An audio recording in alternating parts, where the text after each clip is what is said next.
Hey fam, welcome to my channel. My name is Eunice, owner of this natural hair care channel, Kinky for Lisa.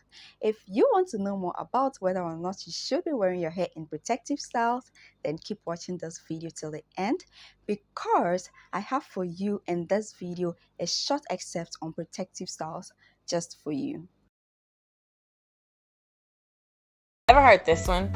Protective styles grow your hair. It's protecting your hair from the elements. That's funny because most of the people I know with long hair, like me, wear their hair out, and the people with shorter hair who have a tougher time growing it wear their hair in protective styles. Tension and strain caused from pulling of braids and cornrows can cause significant damage to the hair.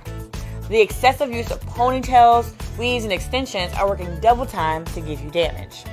You're probably not cleansing your hair weekly like you would if you were wearing a wash and go on a regular basis. And what happens when your hair is pulled tightly and something heavy like extensions is weighing on it? You guessed it, breakage. Funny how protective styles aren't so protective. And I hate to be the bearer of the bad news, but if you have a lot of breakage from protective styles, you just have to be patient and avoid those styles in the future. Go back to a regular routine of shampooing and conditioning weekly, and make sure you're wearing styles that don't have tension. I love the way box braids and Senegalese twists look, but once your hair is damaged, the only thing to nurse it back to health is patience. The risk is too great, so I just don't wear them. So based on the excerpt, I want you to take note of one thing when you are considering to wear your hair in any protective style, of course, and that is tension. You know, tension is very, very important. What you need to do is to ask yourself whether the style that you are planning to wear will put a lot of tension on your hair or scalp. If so, then do not go in for that style. Because many a time, the number one thing that causes hair breakage and thinning is tension.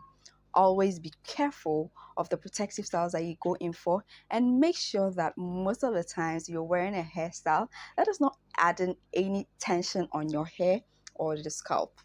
The link to the video I referred in is in the description box in case you want to check it out.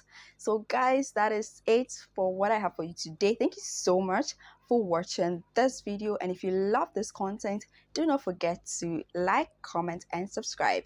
And I hope you tune into the channel same time next week for more amazing content like this one.